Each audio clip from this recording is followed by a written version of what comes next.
Hey guys, I wanted to make a video about first gen Tundra brakes, and I think this also applies to Tacomas.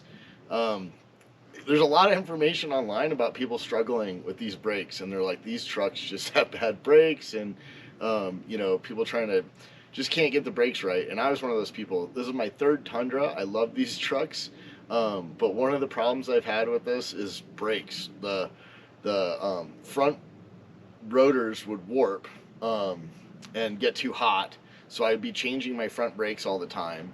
It was just a big pain in the ass, and it all basically starts with the fact that with these trucks you have to use the e-brake, because the e-brake is responsible for adjusting the brake pedal throw.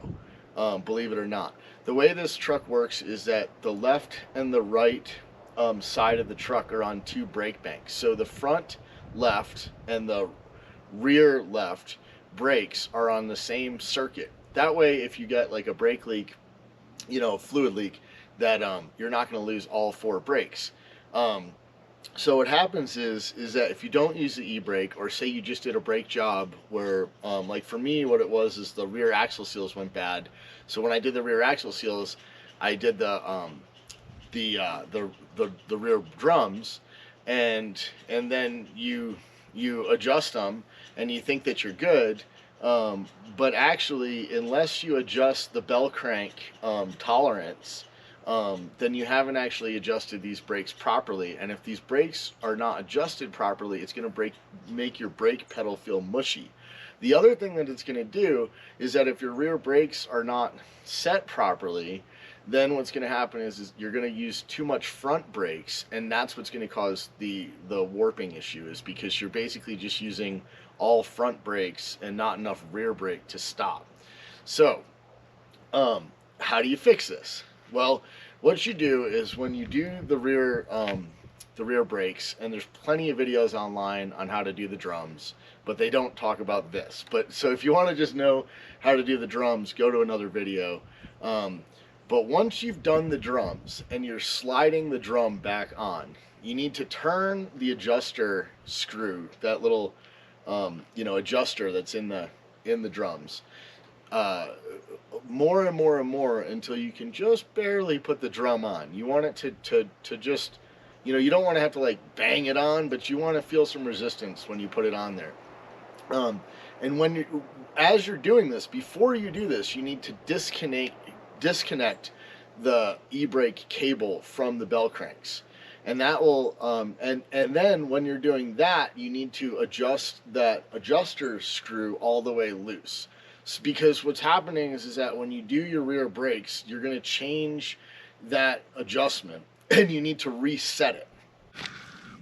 All right guys, so this is what I'm talking about. This is the adjuster nut right here, but if you look over here, this is the bell crank, and so this screw needs to be all the way loose when you do a new brake job on this. Or if you're just adjusting it and say like you don't have all this off, you can still adjust this from the outside without actually digging into this if they're wearing. But if you're doing a new drum brake job, or if you're just messing around in here, what you want to do is you want to take this, see how the cable is disconnected, disconnect the e-brake cable, loosen this so that this is all the way, the bell crank here is all the way close to here. And then what that'll do is that'll actually push this part out, and then now you're going to spin this so that when you push the drum on, that it's kind of a tight fit. Then once that's on, where it's a pretty tight fit, then you're going to go back here and adjust this so that you just barely, the gap between this screw and the back plate is just like 1 millimeter. And then you set that to 1 millimeter, and then you hook back on the cable, and then you set the e-brake cable length. So hopefully that helps. So once you put these on and they're tight, then you need to go back there and you need to feel for the play on the bell crank. And I'll include a link to this procedure. But what you're doing is you're taking the slack out of the bell crank. And then once you find that slack, it's like 1 millimeter, you know, it should be, so there's just a hair of play in the bell crank. Then what you need to do is loosen the e-brake cable and reattach the e-brake so that now the e-brake is adjusted properly with the bell crank.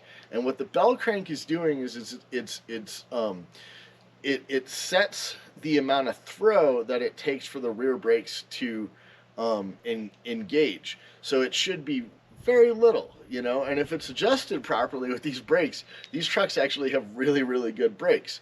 So if you're going through front brakes and you're cursing the Tundra and you're saying it's got shitty brakes, probably what happened is most people don't use their e-brakes all the time. And if you don't use e-brake, then the rear brakes are not going to self-adjust. And if the rear brakes don't self-adjust, you're going to end up having too much front braking. Then the front brakes are going to get hot. You're going to have issues like, you know, for me, it would be like the calipers would seize, or like one of the, you know, there's 4 pistons up there. One of those pistons would seize. Or I mean, I can't tell you how many rotors I bought over the past 10 years because there wasn't really any information on how to do this online. And so if you're having problems with your brakes, first off, make sure that you go through and reset your e-brake tolerance. And the way you have to do that isn't just by tightening the cable of the e-brake, it's actually adjusting the bell cranks. And in order to do this procedure, what you have to do is adjust the bell cranks first with plenty of slack in the e-brake cable. Once they're adjusted properly, then you have to go back and adjust the tension on the e-brake cable so that when you press the e-brake down, it should be about 6 or 7, maybe 8 clicks until it feels really firm, like, you know, like it feels tight. And when that happens, your rear brakes will lock up, and you should have, if this is adjusted properly, you should be able to sit on a hill, hit the e-brake, and your truck not move. And if your e-brake works properly, then your rear brakes are working properly, and if your rear brakes are working properly, your front brakes are working properly. Very confusing. I've done a lot of work on cars over the years, and you'd think, how hard can a brake job be?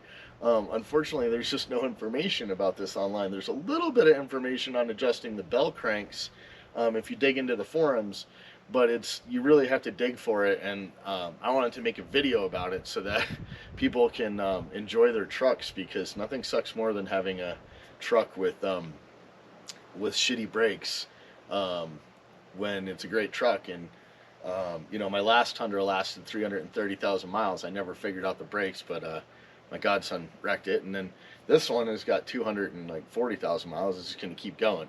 So these trucks last a long time. And I actually brought my truck, you know, my older one, I brought it to the Toyota dealer and had them do the rear brakes, and they didn't even do it properly. So I don't know what the deal is, why people don't understand this, but one more time, when you do the brakes on these trucks, if you're having problems with the brakes, you need to make sure that the bell crank adjustment is set properly. The procedure for doing this is to make sure that you disconnect the e-brake cable. Once the e-brake cable is disconnected, you need to adjust the amount of play in the bell crank, set that screw, then reconnect the e-brake cable, and then adjust the amount of slack in the e-brake. If you do this properly, this truck has awesome brakes. If you don't do this properly, or say you buy this truck and you're just one of those people who never ever uses the e-brake, what will happen is the rear drums will get out of adjustment. It will cause more bias to the front, and as you get more bias to the front, you'll have all sorts of problems like rotors warped and whatnot. You'll see information when you're digging through the files about this, about the LSPV, which is called the load sensing proportioning valve. Unless you lift your truck or change the ride height, you really shouldn't need to mess with this.